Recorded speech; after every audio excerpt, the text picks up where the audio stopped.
Moi, c'est le diacre Moukadi, du David Tabernacle, avec comme pasteur Josué Kalenda Wangoyi, précisément à Luputa. Luputa, c'est un territoire du Grand Kasaï. Précisément maintenant, nous sommes dans la province du Lomami. Je peux vous donner quelque chose comme le passé ou la petite biographie sur ce.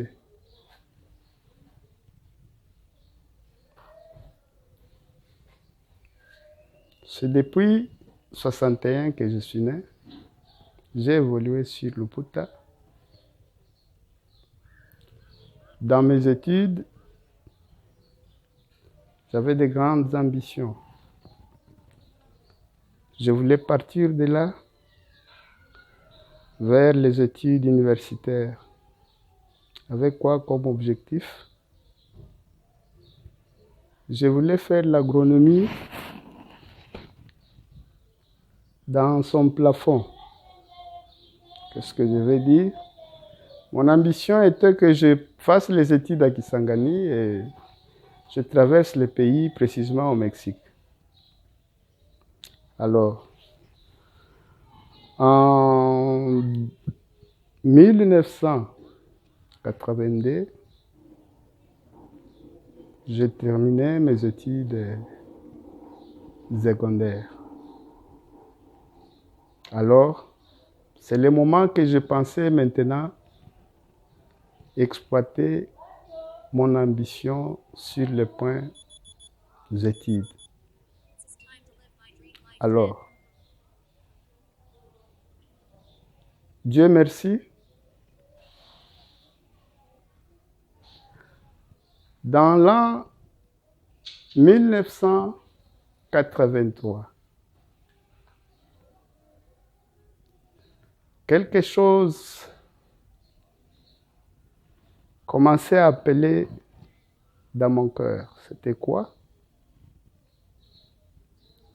Ce n'était plus pour aller répondre aux ambitions estudiantines.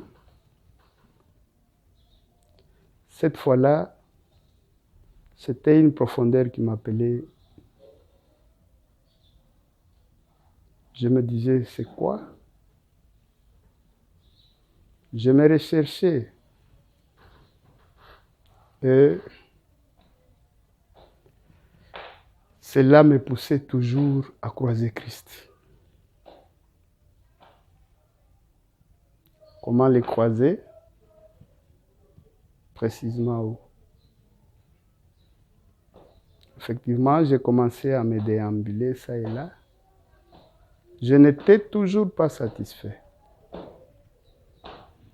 Et effectivement, ces soucis avaient épongé tout ce qui était comme souci sur le point étude. C'est ainsi qu'un jour, j'eus aussi une pensée d'aller écouter la parole. Ou dans une maison où il y avait seulement un petit groupe de gens. Je me suis démené et nous y sommes arrivés.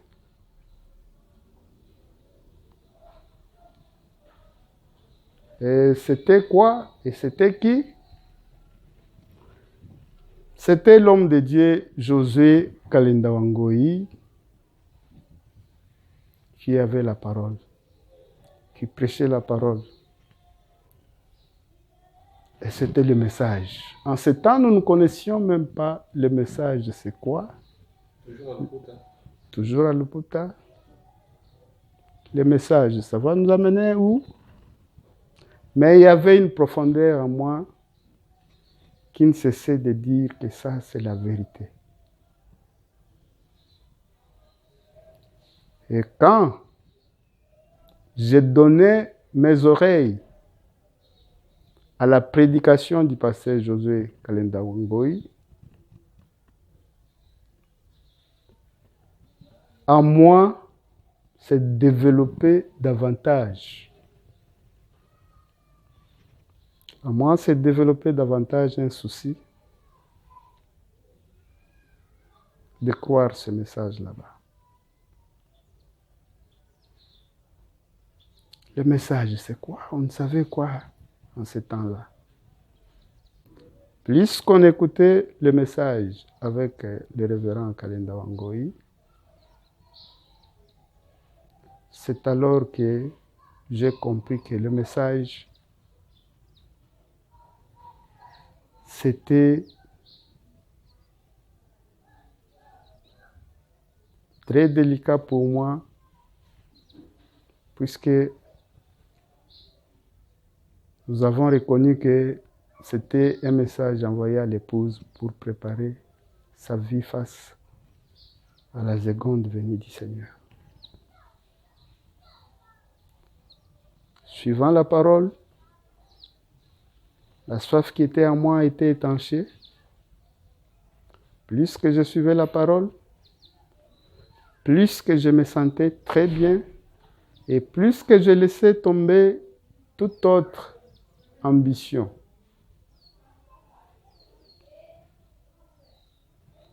Et après, j'avais compris que ceci, c'est la parole pure.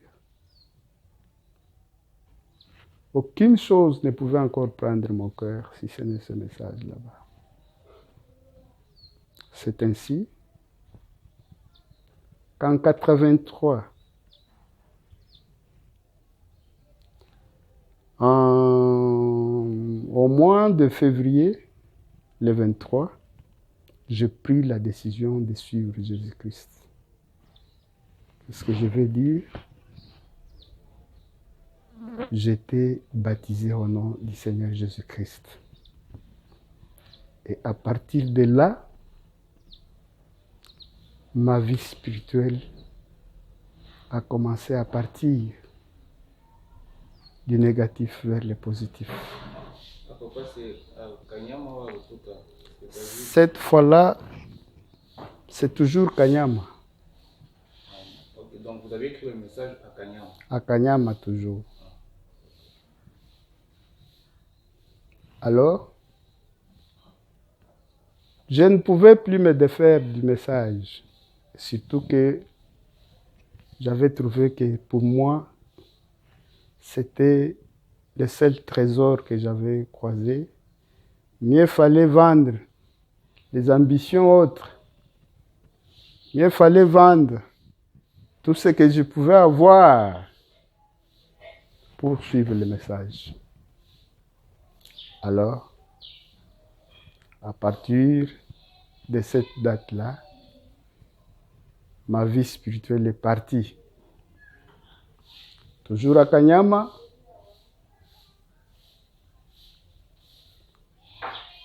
avec les révérends Wangoi,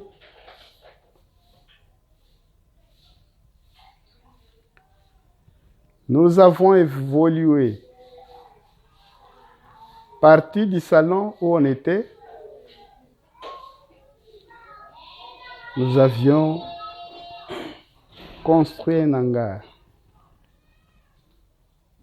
Vraiment, c'était le faible commencement du David Tabernacle. Toujours à Kanyama. Nous avons bien évolué toujours à Kanyama.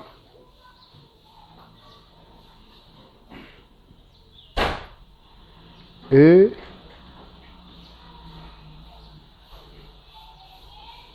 en 1988, c'est le moment qu'il a plu à mon pasteur, Josué Kalenda Wangoi, qui m'a pris pour la première fois dans les comités du conseil des diacres. Et qui sont mes collègues en ce temps-là. Nous avions comme président des diacres Boukassa. Nous avions les diacres Chimanga Mbaya. Nous avions les diacres Lengue Philippe. Nous avions les diacres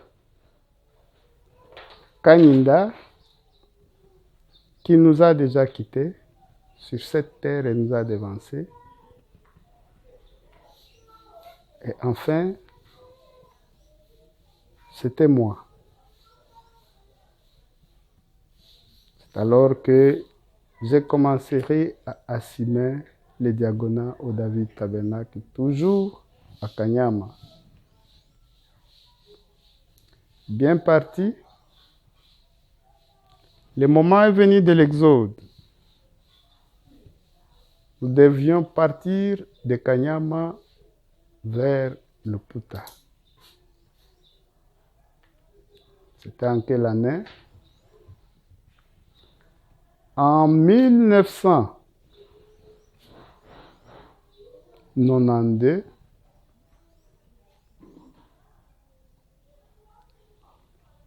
si j'ai une bonne mémoire, ça devrait être mois d'août vers septembre.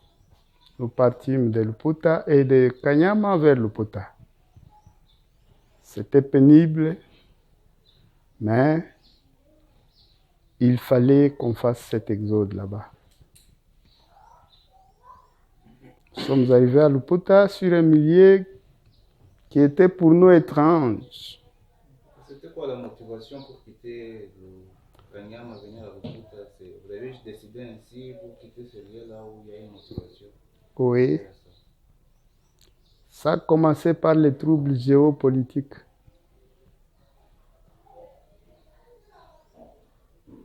C'était quoi? Il fallait faire partir les Baluba du Katanga vers les Kasaï.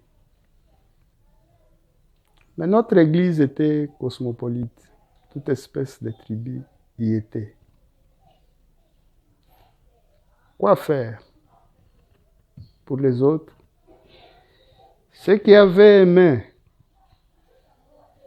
leur pasteur, c'est-à-dire notre pasteur Josué Kalenda, tous avons décidé de suivre notre pasteur. Pourquoi le suivre? Nous l'avions effectivement trouvé comme un berger qui a un bâton pour amener le peuple aux pieds de Jésus. Cette confiance, cet attachement ne pouvait pas nous disperser. Nous sommes partis de là,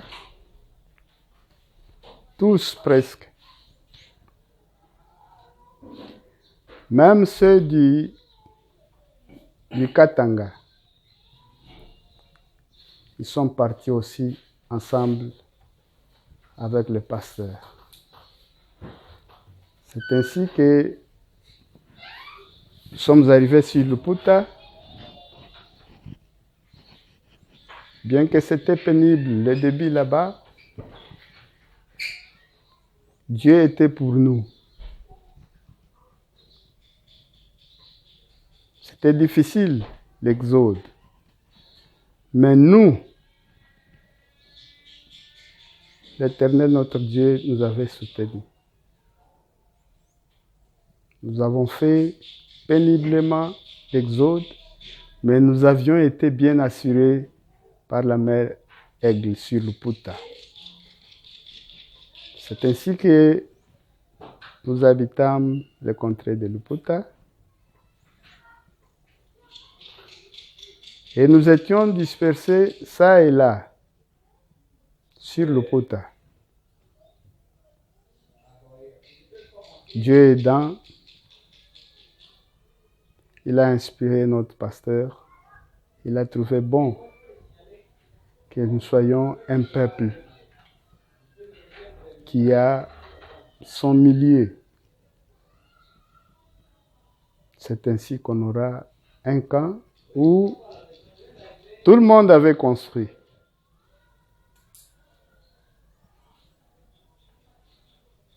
Et ce camp est appelé camp Goshen jusqu'aujourd'hui.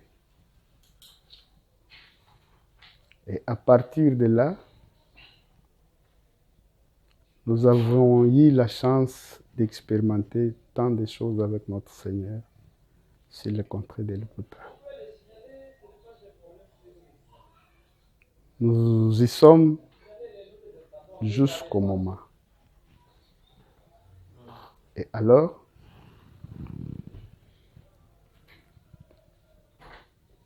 là, pour des raisons sanitaires, après que j'ai commencé le travail ou le diagonal depuis 1988, vers les années 2006, j'avais jugé bon de me reposer.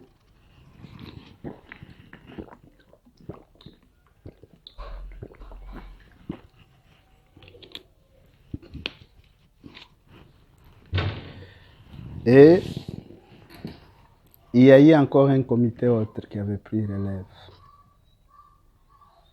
parmi lesquels il y avait le diacre Zacharie, il y avait le diacre Wailunga, il y avait le diacre Mupita,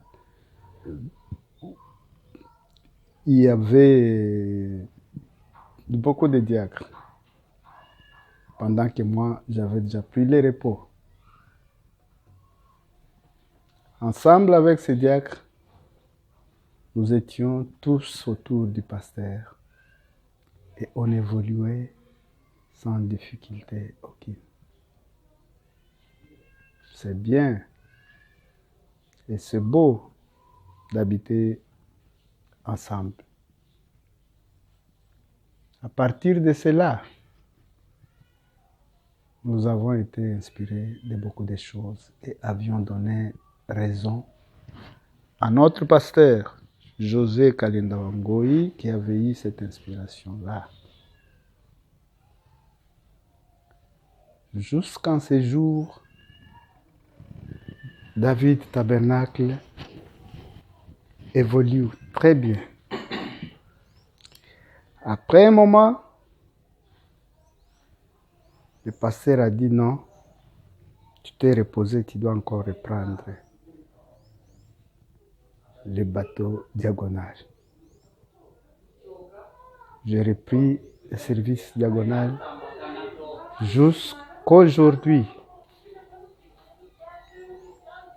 Jusqu'aujourd'hui.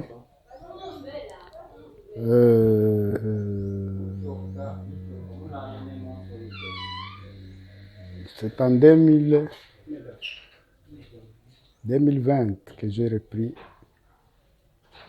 après que je sois au repos pendant beaucoup d'années. J'ai repris pour servir le Seigneur jusqu'à aujourd'hui, où nous servons le Seigneur et le servirons davantage, toujours au David Tabernacle.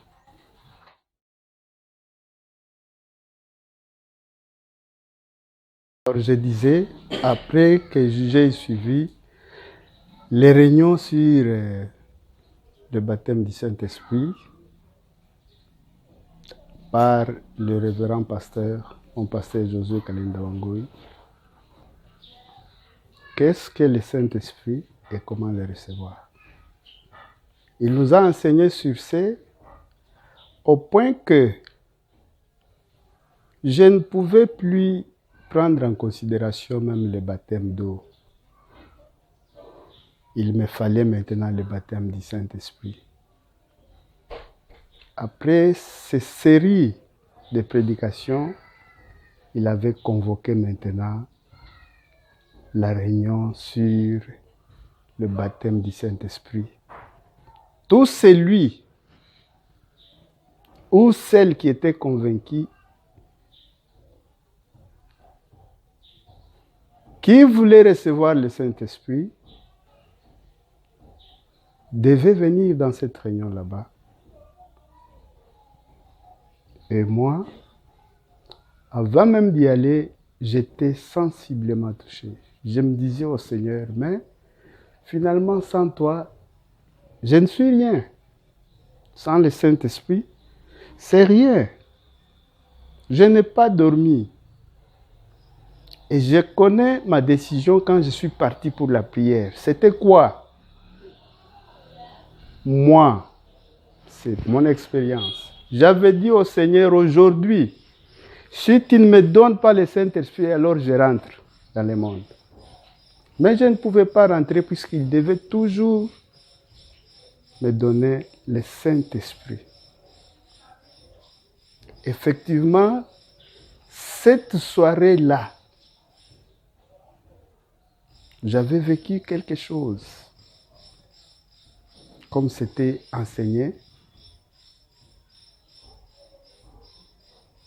vous recevrez une puissance d'en haut. J'avais reçu quelque chose que je ne peux pas expliquer. Je connais moi-même quelque chose qui était descendu dans mon cœur. Ces jours-là, c'est une expérience qui était plus que toutes les expériences que je peux avoir connues avant cette expérience, cette soirée là-bas. Et je fus consolé, alors consolé, puisqu'à moi, je me disais, bon, si Dieu ne me donne pas le Saint-Esprit, je fais marche arrière.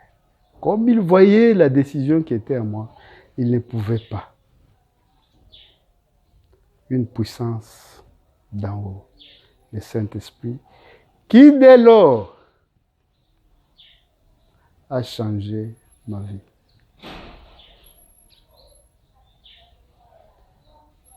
Me pousse toujours à m'attacher plus solidement à la parole.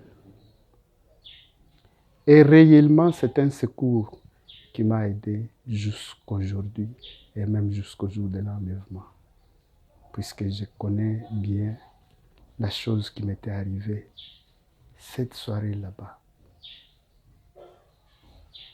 Voilà brièvement les détails, comment je l'avais reçu, comment j'avais senti. Je vous dis, moi, je connais, c'était une puissance qui était descendue d'en haut et était juste entrée dans mon cœur. Et dès lors, mon attachement est toujours à la parole. C'est quelque chose qui m'a beaucoup aidé sur ma vie chrétienne. C'est sans effort, sans beaucoup de manœuvres pour vivre maintenant la vie de Dieu. C'est à cause de cette expérience. Gloire à Dieu. Merci. Nous voulions aussi savoir pourquoi êtes-vous resté attaché à David Tabernacle. Nous savons que David, il y a Dieu, nous voyons de grandes œuvres, mais c'est au village. Ce village est un endroit où la vie, parlant naturellement, n'est pas très confortable. Mais vous êtes resté là toutes ces années. Nous voyons des églises se diviser, des gens qui partent, des diacres même qui partent faire des églises et tout ça. Mais David, vous êtes resté unis maintenant. Ça fait pratiquement 40 ans que David existe.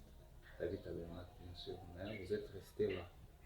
Alors que le message est prêché un peu partout dans le monde, surtout en RDC. C'est quoi? Qu'est-ce qui fait que vous vous êtes resté attaché à David toutes ces années? Vous n'aviez pas songé à aller ailleurs? Vous êtes resté là parce que vous n'avez pas trouvé une opportunité d'aller ailleurs ou c'est quoi? Ou il y a une autre raison qui fait que vous restiez là au village toutes ces années? Oui. Le vagabondage spirituel est dit à quelque chose qui n'est pas solide, c'est-à-dire une personne qui n'est pas posée. Une personne qui n'a pas trouvé grâce d'un conducteur, d'un pasteur, il a raison de faire le vagabondage spirituel d'une assemblée à l'autre. Particulièrement depuis que j'ai connu mon pasteur, connaissant aussi sa vie passée, le connaissant depuis qu'il avait reçu Christ, je suis marqué jusqu'aujourd'hui. J'ai donné mon attachement à cet homme de Dieu et je m'attacherai davantage. En lui, j'ai trouvé tout ce qui est du pastorat. Je l'ai trouvé un pasteur qui a un souci de ne perdre aucune brebis, mais si ce n'est avancer avec toutes les brebis jusqu'au pied du Seigneur. Je ne sais pas pourquoi je peux laisser un tel parent spirituel, un tel berger, pour que j'aille chercher autre. Je suis derrière cet homme.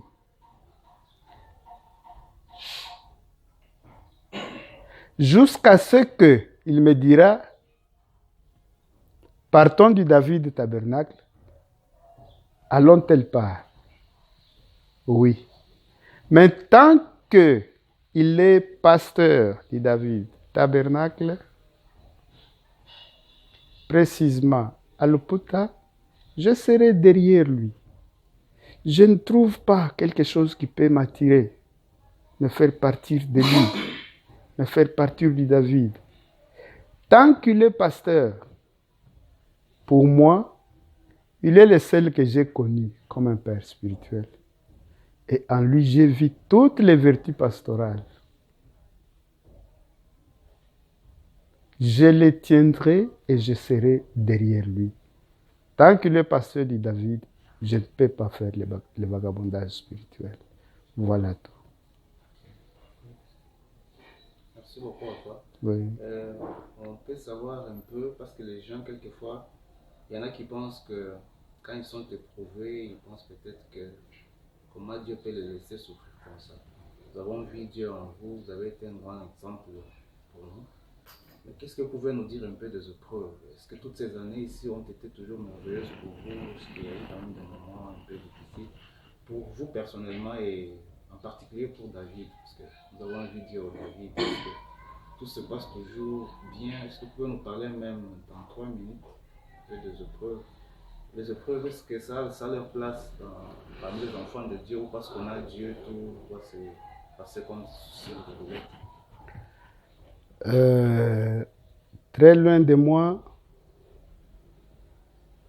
de partir loin de Dieu ou loin de mon pasteur ou loin de mon église puisque j'ai eu des épreuves. Les épreuves, c'est différent de la croyance. Je peux en recevoir et nous en avons eu de vives épreuves. Ça ne peut pas me séparer de ma croyance ni me séparer de mon pasteur. Je chevauche bien. Les épreuves, nous les avons eues. Spirituellement, physiquement, nous les avons eues. Mais tout, ce sont les choses qui nous aident d'ailleurs à bien nous enfoncer dans le Seigneur. Pour ce qui est des épreuves, nous en avons eu, effectivement. Nous en avons eu physiquement. Nous avons eu des vagues de secousses. mais nous tenons bon et nous tiendrons bon. Ça ne peut pas nous éloigner de ce Dieu ni de mon pasteur. Ce sont les deux choses différentes. Nous chevauchons avec les épreuves, ça ne peut même pas me faire sortir d'1 centimètre sur mon chemin de la croix. Je suis là, je voyagerai davantage plus qu'il y a ça. Dans votre présentation, vous ne nous avez pas dit si vous êtes marié, si vous avez des enfants. Vous n'avez pas un peu parlé de votre famille. Si vous pouvez le dire même dans 2 minutes. Merci beaucoup. Le nom de la maman, vous avez combien d'enfants? Merci beaucoup. Moi, je me suis marié après que j'ai reçu le message. Mon épouse, c'est Rachel Kaji, et nous avons avec elle 9 enfants. Présentement, toujours à Luputa. Je me suis marié après avoir cru le message. En 85, j'avais ma première fille du nom de Rebecca. Ainsi de suite. Des autres, leurs noms, s'il vous plaît. Oui, j'ai la première fille, elle se nomme Rebecca. Elle est avec moi sur Luputa. La seconde, c'est Anna. Elle est sur Lubumbashi. Le troisième, c'est un garçon. Il est sur Colosi, c'est Philippe. Quatrième, c'est Rachel. Je l'ai avec moi sur Luputa. Cinquième, c'est Tite sur Luputa. Jafé, toujours sur Luputa. Mon nom, Jacques Moukadi, il est sur Colosi. Sa petite sœur Opa, elle est sur Lubumbashi. Et la cadette est avec moi sur Luputa, c'est Félie son nom. Dieu vous bénisse richement, papa. Merci Votre bien. temps, votre disponibilité. Merci Ça a été bien. un plaisir de passer cette interview avec vous. C'est moi qui vous remercie. Merci. Merci bien.